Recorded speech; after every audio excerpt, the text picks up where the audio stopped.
എൻ്റെ പേര് പ്രിയ. ഇതെൻ്റെ പപ്പ ജോയി. ഞങ്ങൾ വയനാട്ടിൽ മക്യാട് എന്ന് പറഞ്ഞ സ്ഥലത്തു നിന്ന് വരികയാണ്.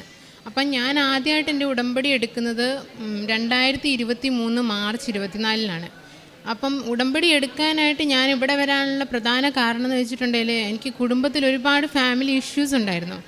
അപ്പോൾ അതിന് വളരെ വല്ലാണ്ട് എനിക്ക് ഫ്രസ്ട്രേഷനായി. അപ്പോൾ ഒരു സൂയിസൈഡിൻ്റെ വക്കിലെത്തിയിരിക്കുന്ന എന്നെ അപ്പം കിടക്കാൻ നേരത്ത് മോനെയും കൂട്ടി ഒന്നിച്ച് സൂയിസൈഡ് ചെയ്യാം എന്ന രീതിയിലായിരുന്നു അന്ന് രാത്രിയിൽ ഞാൻ തീരുമാനിച്ചിരുന്നത്.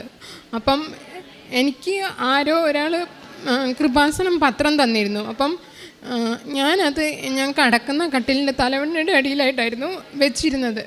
പിന്നെ പേടി തോന്നുമ്പം ചെറുപ്പം മുതലേ ഞാൻ ഈ ബൈബിളും കൊന്തയും എൻ്റെ തലഭാഗത്ത് വെക്കുമായിരുന്നു പേടി കാരണം. അപ്പം അന്ന് രാത്രി കൊച്ചിനെയും കൂട്ടി സൂയിസൈഡ് ചെയ്യാം എന്ന് വിചാരിച്ച് ഞാൻ മോനെ അവസാനമായിട്ടൊന്ന് ചുംബിക്കാം എന്ന് വിചാരിച്ച് മോനെ ഞാൻ ഉമ്മ വെച്ചപ്പം എൻ്റെ മോൻ പെട്ടെന്ന് തലവണ്ണയുടെ അടിയിലിരുന്ന കൃപാസനം പത്രം എനിക്ക് എടുത്തു തന്നു. അതിനുശേഷം അവൻ ഉറങ്ങിക്കിടന്ന്, അവന് വെറും 2 വയസ്സേ ഉള്ളൂ. അവൻ ഉറങ്ങിക്കിടന്നേ അവൻ പെട്ടെന്ന് ബൈബിളിൻ്റെ അടുക്കുന്ന ഒരധ്യായം എടുത്തിട്ട് അതിനകത്ത് അവൻ കൈ വെച്ചിട്ട് അവൻ കിടന്നുറങ്ങി. അപ്പോൾ എനിക്ക് സംശയം വന്നപ്പം ഞാൻ അവൻ്റെ കൈ എടുത്ത് മാറ്റിയിട്ട് ആ ഭാഗം വായിച്ചപ്പം അത് യെശയ്യാ പ്രവാചകൻ്റെ പുസ്തകത്തിൽ 41-ാമത്തെ അധ്യായം 15-ാമത്തെ വാക്യം മുതലുള്ളതായിരുന്നു അവൻ്റെ കൈ ഇരുന്നത്. അപ്പം ഞാനത് വായിച്ചപ്പോൾ അതിനകത്ത് ഇപ്രകാരമായിരുന്നു എഴുതിയിരിക്കുന്നത്: നിൻ്റെ പേര് എൻ്റെ ഉള്ളം കൈയിൽ രേഖപ്പെടുത്തിയിട്ടുണ്ട് എന്നും ഏറ്റവും അവസാനം ഞാൻ ഇതെല്ലാം ചെയ്തു കഴിയുമ്പം നീ എൻ്റെ നാമം മഹത്വപ്പെടുത്തും എന്നുമായിരുന്നു. അപ്പോൾ അതിൻ്റെ ഉള്ളടക്കം ഞാൻ അനുഭവിച്ചു പോന്നിരുന്ന വേദനകൾ മുഴുവൻ ദൈവം എനിക്ക് വേണ്ടി പരിഹാരം ചെയ്യുമെന്നും എന്നെ വേദനിപ്പിച്ചവർക്കെതിരെ കർത്താവ് ശക്തമായിട്ട് നിൽക്കുമെന്നായിരുന്നു അതിൻ്റെ ഒരു ഉള്ളടക്കം വന്നിരുന്നത്. എനിക്കതിനകത്തുനിന്ന് വളരെയധികം സ്വാതന്ത്ര്യം വന്നു. ആ സമയത്ത് എനിക്ക് കിട്ടേണ്ട ഒരു സ്വാതന്ത്ര്യമായിരുന്നു അത്. അപ്പം പെട്ടെന്ന് ഞാൻ ചിന്തിച്ചത് എത്ര തെറ്റായിപ്പോയെന്ന് എനിക്ക് ആ ഒരു നിമിഷം തന്നെ തോന്നി. അപ്പം പെട്ടെന്ന് തന്നെ ഞാൻ തീരുമാനമെടുത്തു, ആ വീട്ടിൽ നിന്ന് അവർക്ക് എന്നെ ഇഷ്ടമില്ലാത്തത് കൊണ്ട് ഞാൻ ആ വീട്ടിൽ നിന്ന്, എൻ്റെ ഭർത്താവ് എന്നെ സപ്പോർട്ട് ചെയ്യാത്തത് കൊണ്ട് എനിക്ക് അവിടെ നിൽക്കാൻ ഒരു ബുദ്ധിമുട്ട് പോലെ തോന്നി ആ സമയത്ത് അവർക്ക്.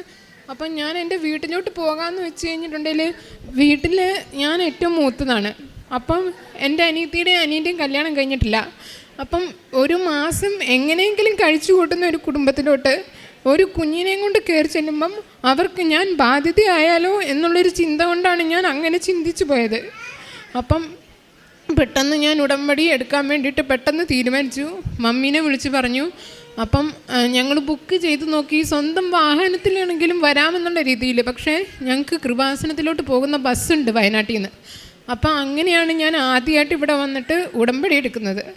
ഉടമ്പടി എടുത്ത് കൃത്യം മാർച്ച് ഏപ്രിൽ മെയ് മാസത്തിൽ പപ്പയ്ക്ക് വലിയൊരു ആക്സിഡൻറ്റ് പറ്റി. ഞങ്ങളുടെ അവിടുന്ന് ഞങ്ങൾക്കൊരു പാലമുണ്ട്. ആ പാലം കഴിഞ്ഞ പ്രളയത്തിൽ കുത്തി ഒലിച്ചു പോയി. അപ്പോൾ അത് കെട്ടിപ്പണിതിരുന്നത് ഈ പാറക്കല്ല് വെച്ചിട്ടായിരുന്നു. അപ്പോൾ ആ പാറക്കല്ല് മുഴുവൻ പുഴയുടെ ശക്തിയായ വെള്ളത്തിൽ അത് വന്നിട്ട് ഇങ്ങനെ കൂത്ത് അവിടെ നിൽപ്പുണ്ട് ആ സൈഡിൽ. അപ്പം ഞങ്ങൾ ഈ പാലത്തിലോട്ട് കയറാൻ വേണ്ടി ഒരു മരത്തടിയായിരുന്നു വെച്ചിരുന്നത്. അപ്പം പപ്പയും അത്യാവശ്യം അപ്പുറ ഭാഗത്തുള്ളവരെല്ലാം സ്കൂട്ടി അതിനകത്തൂടെയായിരുന്നു കടത്തിക്കൊണ്ടിരുന്നത്. അപ്പം ചെറിയ ചാറ്റൽ മഴ ഉണ്ടായിരുന്നു. പപ്പ അതിൽ കൂടെ സ്കൂട്ടി അടക്കം പപ്പ ആ പാറക്കല്ലിലോട്ട് വീണതേ പപ്പയ്ക്ക് ഓർമ്മയുള്ളൂ. പിന്നെ പപ്പയ്ക്ക് അനക്കമില്ല. മമ്മി മാത്രമേ ഇത് കണ്ടുള്ളൂ. മമ്മി 100 മീറ്റർ ഓടി വീട്ടിൽ വന്ന് മോളെ പപ്പ പോയി എന്ന് പറഞ്ഞതും ഞാൻ അവിടുന്ന് 100 വിട്ട് ചെന്ന് പപ്പയുടെ പൾസ് നോക്കുമ്പോൾ പപ്പയ്ക്ക് പൾസില്ല, കണ്ണ് നോക്കാൻ പറ്റുന്നില്ല. കാരണം കണ്ണ് മുഴുവൻ എഡിമയായി ബ്ലീഡിങ് ആയിട്ട്. അപ്പം എനിക്ക് ശ്വാസമൊന്നും എനിക്ക് ഫീൽ ചെയ്യാത്തതുകൊണ്ട്, ഞാനൊരു നേഴ്സാണ്, പെട്ടെന്ന് അവിടുന്ന് ഞാൻ CPR സ്റ്റാർട്ട് ചെയ്തു. 2ാമത്തെ സൈക്കിളിൽ പപ്പ റിവൈവ് ചെയ്തു, റെസ്പോണ്ട് ചെയ്തു. അപ്പം എൻ്റെ ഹസ്ബൻഡ് അവരുടെ വീട്ടുകാർക്കെതിരെ ഞാൻ ചെറിയൊരു കേസ് കൊടുത്തതുകൊണ്ട് എൻ്റെ ഹസ്ബൻഡ് എത്ര ദേഷ്യത്തിലായിരുന്നു എന്നോട്. പക്ഷേ അന്നത്തെ ദിവസം എൻ്റെ കുഞ്ഞിനെ കാണാൻ എൻ്റെ ഹസ്ബൻഡ് വീട്ടിലുണ്ടായിരുന്നു. ഒരു മടിയും കൂടാണ്ട് എൻ്റെ ഹസ്ബൻഡ് എൻ്റെ പപ്പേനെ ഹോസ്പിറ്റലിൽ എത്തിച്ചു കറക്റ്റ് സമയത്തിന്. അവിടെ ചെന്ന് കഴിഞ്ഞപ്പം ഞങ്ങൾ ആദ്യത്തെ സ്കാനിങ് ആണിത്. ഈ ആദ്യത്തെ സ്കാനിങ്ങിനകത്ത് CT സ്കാനിങ്ങിനകത്ത് ഇത് എപ്പിഡ്യൂറൽ ഹെമറേജ്, അതായത് ബ്രെയിനിൻ്റെ ഉള്ളിൽ ബ്ലീഡിങ്ങും പപ്പയുടെ ടെമ്പറൽ റീജിയനകത്ത് നല്ല പൊട്ടലും ഉള്ളതായിട്ടാണ് കാണിച്ചത്. ഡിസ്പ്ലേസ്ഡ് ബോൺ ഫ്രാക്ചർ എന്നായിരുന്നു കാണിച്ചത്. ഡിസ്പ്ലേസ്ഡ് എന്ന് പറയുമ്പം പൊട്ടി മാറിപ്പോയി എന്നാണ് അർത്ഥം. അപ്പം അവർ പറഞ്ഞു ഇൻറ്റിബേഷൻ്റെ ആവശ്യമുണ്ട്, ആളെ തിരിച്ച് കിട്ടുമെന്ന് അറിയത്തില്ല, അങ്ങനെ പറഞ്ഞപ്പം ഇമ്മീഡിയറ്റ് ആയിട്ട് ഹയർ സെൻറ്ററിലോട്ട് റെഫർ ചെയ്യാൻ പറഞ്ഞപ്പം ഞങ്ങൾ പറഞ്ഞു പൈസ പ്രശ്നമല്ല, എങ്ങനെയെങ്കിലും കൊണ്ടുപോകണം. അപ്പോൾ അവർ എമർജൻസി ICU വാഹനത്തിനകത്ത് ഒരു ഡോക്ടറും 2 നേഴ്സുമാരും അടങ്ങുന്ന വാഹനത്തിൽ കോഴിക്കോടോട്ട് കൊണ്ടുപോവുകയാണ് ചെയ്തത്. അപ്പം ആകപ്പാട് ഞങ്ങളുടെ അടുത്തുണ്ടായിരുന്നത് കൃപാസനത്തിലെ പത്രം മാത്രമായിരുന്നു. അപ്പം പ്രാർത്ഥിച്ച് മാതാവിനോട്, മാതാവേ ഞാൻ അവർക്കെതിരെയായിട്ടുള്ള കേസ് പിൻവലിച്ചോളാം, പക്ഷേ എൻ്റെ പപ്പേനെ എനിക്ക് തിരിച്ചു തരണമെന്ന് ഞാൻ അവിടെ നിന്നിട്ട് മാതാവിനോട് പ്രോമിസ് ചെയ്ത് പ്രാർത്ഥിച്ചു, ഞാൻ എൻ്റെ പപ്പേനെ തിരിച്ചു തരുവാണെങ്കിൽ. അപ്പം കൃപാസനം പത്രം പപ്പയുടെ സ്ട്രെച്ചറിൽ വെച്ചിട്ട് കോഴിക്കോടോട്ട് വിട്ടു. അത്ഭുതം എന്നാണ് പറയേണ്ടത്, ശരിക്കും മിറാക്കിളാണ്. കോഴിക്കോട് എത്തി അന്നേ ദിവസം ചെയ്ത CT സ്കാനിനകത്ത് ഡിസ്പ്ലേസ്ഡ് പോൺ അൺഡിസ്പ്ലേസ്ഡ് എന്നാണ് വന്നിരുന്നത്.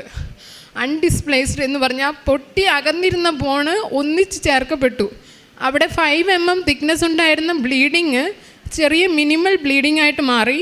അവിടെ എപ്പിഡ്യൂറൽ ഹെമറേജ് ഉണ്ടായിരുന്നില്ല, അത്രയും ഹെമറേജ് ഉണ്ടായിരുന്ന 5 mm തിക്നെസ് ഉണ്ടായിരുന്ന ഹെമറേജ് അത് ഒട്ടും തിക്നെസ്, അവിടെ ഒരു എപ്പിഡ്യൂറൽ ഹെമറ്റോമ കോസ് ചെയ്യാണ്ട് അത്രയും ക്ലീനായിട്ട് പപ്പയുടെ ആ മുറിവ് മാറ്റി. ഒരു ദിവസം പോലും അവരവിടെ അഡ്മിറ്റ് ചെയ്തില്ല. അവർ പറഞ്ഞു നിങ്ങളൊരു നേഴ്സല്ലേ, നിങ്ങൾക്ക് വീട്ടിൽ കൊണ്ടുപോയി ഞാൻ ഇഞ്ചക്ഷൻ പ്രിസ്ക്രൈബ് ചെയ്യാം, ആ ഇഞ്ചക്ഷൻ കൊടുത്താൽ മതി എന്ന് പറഞ്ഞു. അങ്ങനെ ഞങ്ങൾ പപ്പേനെ കൊണ്ടുവന്നു. ഞങ്ങളുടെ വീട്ടിലോട്ട് റോഡ് സൗകര്യം ഇല്ലാത്തതുകൊണ്ട് ഞാൻ അടുത്തുള്ള ഹോസ്പിറ്റലിൽ വെറും 5 ദിവസം മാത്രമാണ് പപ്പേനെ വെച്ചത്. പപ്പ പൂർണ്ണ ആരോഗ്യവാനായിട്ട് ഇപ്പോഴും പപ്പ വണ്ടി ഓടിക്കുന്നു, എല്ലാ കാര്യങ്ങളും ചെയ്യും, പണിയെടുക്കുന്നു.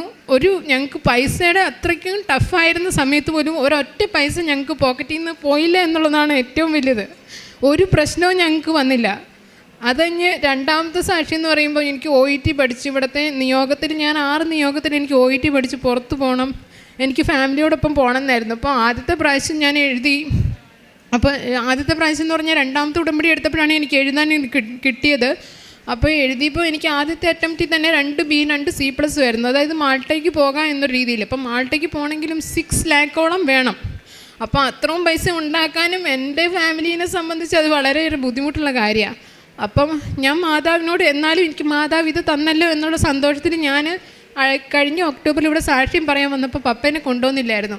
അപ്പം ഞാനിവിടെ വന്നപ്പം എന്നോട് ജീന സിസ്റ്റർ പറഞ്ഞു പപ്പേനെ കൊണ്ടുവരണം, പറഞ്ഞു ഇത്രയും വലിയ സാക്ഷ്യമല്ലേ, അതൊരു പപ്പേനെ കൊണ്ടുവന്നാലേ അതിൻ്റെ ഒരു ഇതുള്ളൂ എന്ന് പറഞ്ഞു. അപ്പം ഞാൻ പറഞ്ഞു പപ്പേനെ കൊണ്ടുവരാൻ അടുത്ത പ്രാവശ്യം എന്ന്. അപ്പം അത് കൂടാണ്ട് ഞാൻ പോകാൻ നേരത്തെ സിസ്റ്റർ എന്നോട് പറഞ്ഞു അടുത്ത പ്രാവശ്യം നീ വരുമ്പം നീ വിസയും കൂടെ കൊണ്ടുവരണം എന്ന് പറഞ്ഞു. അപ്പോൾ എനിക്ക് സംശയമായി. അപ്പം ഞാൻ ഇവിടുന്ന് പോയി 2ാമത്തെ പ്രാവശ്യം ഞാൻ ജോസഫച്ചനെ കണ്ടു. ജോസഫച്ചൻ പ്രാർത്ഥിച്ച് തരുന്ന ഒരു കാശ് രൂപം തന്നു. കാശ് രൂപം എടുത്ത് ഞാൻ 2ാമത് വെറും 10 ദിവസത്തെ മാത്രം പിന്നെ ഓഫ്ലൈൻ ക്ലാസ് എടുത്ത് ഞാൻ എക്സാം എഴുതി. ഈ കഴിഞ്ഞതിൻ്റെ മുമ്പിലത്തെ മാസം റിസൾട്ട് വന്നു. എല്ലാ മൊഡ്യൂളിലും B സ്കോർ കിട്ടി, എനിക്ക് UK സ്കോർ കിട്ടി. ഞാൻ പ്രോസസ്സിങ്ങിന് സ്റ്റാർട്ട് ചെയ്യാൻ പോവാണ്. എനിക്ക് കുറേ കാര്യങ്ങളുണ്ട് പറഞ്ഞു തീർക്കാൻ. കാരണം ഈ 2 മാസത്തിനുള്ളിൽ ഞാൻ വിചാരിച്ചിരുന്നത് എൻ്റെ ജീവിതത്തിൽ ഞാൻ ചോദിച്ചതൊന്നും എനിക്ക് കിട്ടിയില്ലല്ലോ മാതാവേ, എനിക്ക് എക്സ്ട്രാ കരിക്കുലറായിട്ട് എനിക്ക് ഇങ്ങനെയുള്ള കുറേ അനുഗ്രഹങ്ങളുണ്ട് പപ്പയുടെ കാര്യമായിട്ടും ഫാമിലി പരമായിട്ടും. എൻ്റെ ഹസ്ബൻഡ് ഇപ്പോൾ ഓക്കെയാണ് ഞാനുമായിട്ട്. അപ്പം ഇത്രയും കാര്യങ്ങളൊക്കെ നടന്നു. പക്ഷേ അതിനകത്ത് കുറേ കാര്യങ്ങൾ ഞാൻ അത്യാവശ്യമായി ചോദിച്ച കാര്യങ്ങൾ നടന്നില്ലല്ലോ എന്ന് വിചാരിച്ചു. പക്ഷെ 3ാമത്തെ ഉടമ്പടി പുതുക്കിയപ്പം എനിക്ക് മനസ്സിലായി എനിക്ക് ഒരുപാട് കുറവുകളുണ്ടായിരുന്നു. ഈ ഞാൻ ചോദിച്ച കാര്യങ്ങൾ എനിക്ക് നേടിത്തരാൻ വേണ്ടി എന്നിലെ ചില കാര്യങ്ങൾ നേരെയാക്കേണ്ടതുണ്ടായിരുന്നു. അത് ആ 2 ഉടമ്പടിയുടെ സമയത്ത് അമ്മ അത് നേരെയാക്കിക്കൊണ്ടിരിക്കുമായിരുന്നു എന്ന് എനിക്ക് തിരിഞ്ഞതാണ് 3ാമത്തെ ഉടമ്പടിയിൽ. എനിക്കെൻ്റെ രജിസ്ട്രേഷനിൽ പ്രോബ്ലംസ് ഉണ്ടായിരുന്നു, ഒരുപാട് പ്രശ്നങ്ങളുണ്ടായിരുന്നു എനിക്ക്. അതൊക്കെ അമ്മ ഓരോന്ന് ക്ലിയർ ചെയ്തു. ഇപ്പോൾ എനിക്ക് ഡയറക്റ്റായിട്ട് UK അപ്ലൈ ചെയ്യാം. പ്രോസസ്സിങ്ങിന് ഞാൻ കേരള രജിസ്ട്രേഷന് ഒരു തടസ്സം ഉണ്ടായിരുന്നു, മാറിക്കിട്ടി. അതിൻ്റെ രജിസ്ട്രേഷൻ വന്നു. ഇന്നോ നാളെയോ അതിൻ്റെ കോപ്പി കിട്ടിക്കഴിഞ്ഞാൽ എനിക്ക് പ്രോസസ്സിങ് ചെയ്യാൻ തുടങ്ങാം. പിന്നെ എനിക്ക് വേറൊന്ന് പറയാനുള്ളത്, എനിക്ക് വാഹനം ഓടിക്കാൻ ഭയങ്കര പേടിയായിരുന്നു. 2 വീലറായിരുന്നു എനിക്ക് ഭയങ്കര പേടി. എല്ലാവരും എന്നെ കളിയാക്കുമായിരുന്നു, എല്ലാ പിള്ളേരും നിൻ്റെ പ്രായത്തിലുള്ളത് വണ്ടി ഓടിക്കും, നിനക്കൊന്നും അറിയത്തില്ല. എൻ്റെ ഹസ്ബൻഡ് എനിക്ക് പെട്ടെന്നൊരു സുപ്രഭാതത്തിൽ എനിക്ക് സ്കൂട്ടി വാങ്ങി തന്നു. എനിക്ക് പട്ടിക്ക് മുഴുവൻ തങ്ങ കിട്ടിയ പോലെ എനിക്ക് അറിയത്തുമില്ല, ഓടിക്കാനും അറിയത്തില്ല. അപ്പം ഞാൻ വീട്ടിൽ കിടന്ന് വെറുതെ ഉരുട്ടി പഠിച്ചു. വെറും ഒരാഴ്ച കൊണ്ട് ഞാൻ സിറ്റി കൂടെ ഡ്രൈവ് ചെയ്ത് തുടങ്ങി. ഇപ്പം എൻ്റെ ആത്മവിശ്വാസം എനിക്ക് വയനാട്ടിൽ നിന്ന് വേണമെങ്കിൽ ഇവിടം വരെ സ്കൂട്ടി എടുത്തുകൊണ്ട് വരാനുള്ള ധൈര്യം എനിക്കുണ്ട്. ഞാൻ കോഴിക്കോട്, പേരാമ്പ്ര എല്ലാ ഭാഗത്തൂടെ ഒറ്റയ്ക്ക് ഞാനിപ്പോൾ സ്കൂട്ടിക്ക് പോകും, എനിക്ക് പേടിയില്ല. പിന്നെ മാതാവ് എനിക്ക് തന്ന ഒരുപാട് അനുഗ്രഹങ്ങൾ ഈ ദിവസം മുഴുവൻ ഇവിടെ നിന്ന് പറഞ്ഞാലും തീരില്ല, അത്രമാത്രം ഉണ്ട്. പക്ഷേ എൻ്റെ മെയിനായിട്ട് ഞാൻ ഒട്ടും എനിക്ക് സാധിക്കില്ല എന്ന് വിചാരിച്ച കാര്യങ്ങൾ മാത്രമേ ഞാൻ നിങ്ങളുടെ മുമ്പിൽ പറഞ്ഞിട്ടുള്ളൂ. കോടാനുകോട് കാര്യങ്ങൾ ഇപ്പോഴും അന്ന് മുതലേ നടന്നുകൊണ്ടിരുന്നത് ഞാൻ റിയലൈസ് ചെയ്യാണ്ട് പോയ കാര്യങ്ങളും ഉണ്ട്. ഇപ്പം ഞാൻ ഓരോ കാര്യങ്ങളും റിയലൈസ് ചെയ്യുന്നുണ്ട്, എത്രമാത്രം മാതാവ് എൻ്റെ കുടുംബത്തിൻ്റെയും കാര്യത്തിൽ കെയർഫുള്ളായിരുന്നു എന്നത്. അപ്പം മെയിനായിട്ട് ഞാൻ പ്രേക്ഷിത പ്രവർത്തനമായിട്ട് ഞാൻ വർക്ക് ചെയ്തിരിക്കുന്നത് സെൻറ്റ് സ്കോളാസ്റ്റിക്ക ഹോസ്പിറ്റലിലാണ്. അവിടെ ഒരു ആതുര സേവന സംവിധാനമുണ്ട്. അപ്പോൾ അവിടെ അമ്മച്ചിമാരും അച്ഛന്മാരും ഒക്കെ ഉണ്ട്. എനിക്ക് എൻ്റെ മാക്സിമം ടൈം അവരുടെ അടുത്ത് യൂട്ടിലൈസ് ചെയ്യാനും അവരുടെ സന്തോഷിപ്പിക്കാനും ഉള്ള എല്ലാ സൗകര്യങ്ങളും ഞാൻ ഒട്ടും കഷ്ടപ്പെടാണ്ട് എൻ്റെ അമ്മ എനിക്ക് സൈഡിൽ ആക്കി തന്നു. ഞാൻ എവിടെയും പോകേണ്ട വന്നില്ല, എനിക്ക് പ്രേക്ഷിത പ്രവർത്തനത്തിന് എങ്ങും പോകേണ്ട വന്നില്ല. എൻ്റെ ചുറ്റും എനിക്ക് ഒട്ടും സമയം അതിന് കണ്ടെത്തേണ്ട വന്നില്ല. എക്സ്ട്രാ ഒട്ടും ആരോഗ്യം കളയാണ്ട് ഒട്ടും അധ്വാനിക്കാതെ അമ്മ എനിക്ക് എല്ലാം സൈഡിൽ എന്നെക്കൊണ്ട് എല്ലാം ചെയ്യിപ്പിച്ച് പോകുന്നുണ്ട്. ഞാൻ ഏറ്റവും സന്തോഷത്തോടെ എനിക്ക് അമ്മ തന്ന ആ സംവിധാനങ്ങളൊക്കെ ഞാനിപ്പം യൂട്ടിലൈസ് ചെയ്യുന്നുണ്ട്.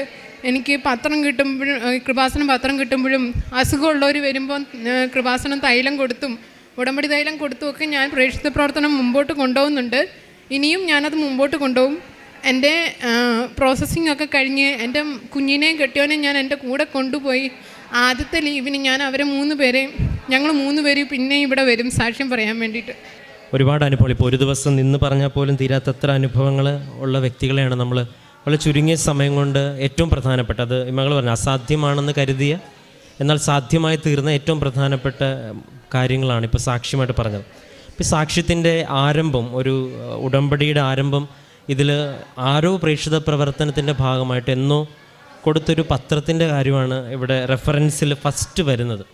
അപ്പം നമ്മളെപ്പോഴും ഒരു പക്ഷേ അത് മേടിക്കുന്ന 100% പേരും അത് സ്വീകരിക്കുമോ, അത് കൊടുക്കാതിരിക്കുമോ. പക്ഷേ അത് ഏത് സാഹചര്യത്തിലാണ് ആ പത്രം, അല്ലെങ്കിൽ എപ്പോഴും ജോസഫച്ചൻ പറയണത് പോലെ ഒരു മാതാവിൻ്റെ കരം പോലെ, ഒരു പ്രത്യാശ പോലെ ഒരുപാട് ജീവിതത്തിൽ നിങ്ങളിവിടെ യൂട്യൂബിൽ വന്നിട്ടുള്ള ഏറ്റവും കൂടുതൽ പേര് കണ്ടിട്ടുള്ള സാക്ഷ്യങ്ങളുടെയൊക്കെ ആരംഭം ഇതുപോലെ വെച്ചിട്ട് പോയതും മറന്നുപോയതും കൊടുത്തതുമായിട്ടുള്ള ഈ ഒരു പത്രത്തിൽ നിന്ന് ഒരു പക്ഷേ മാതാവിൻ്റെ കരമാണെന്ന് പോലും നമ്മൾ ഉറക്കെ പ്രഖ്യാപിക്കേണ്ട വലിയൊരു സാന്നിധ്യം മാതാവ് ഇതിലൂടെ നൽകുന്നുണ്ട്. പക്ഷേ ഉടമ്പടി എടുക്കുന്നതിന് മുമ്പ് കയ്യിൽ കാശ് രൂപമോ ഉടമ്പടിയിലെ വസ്തുക്കളൊന്നുമില്ല. അപ്പം അന്ന് ലഭിച്ച അന്ന് തലയണടിയിൽ വെച്ചിരുന്ന പത്രം ജീവിതം അവസാനിപ്പിക്കുവാനായിട്ടൊക്കെ ചിന്തിച്ചിരുന്നൊരു സമയം എന്ന് പറഞ്ഞാൽ അത്രയും ഒരു ദൈവത്തെ ആത്മാർത്ഥമായിട്ട് വിളിച്ചു പോകുന്ന സമയത്ത് അത് ആ കുഞ്ഞ് തന്നെ എടുത്ത് കരങ്ങളിൽ കൊടുത്തതിന് ശേഷമാണ്. അങ്ങനെയാണ് ഈ സാക്ഷ്യത്തിൻ്റെ ആരംഭം ഉണ്ടാകുന്നതും.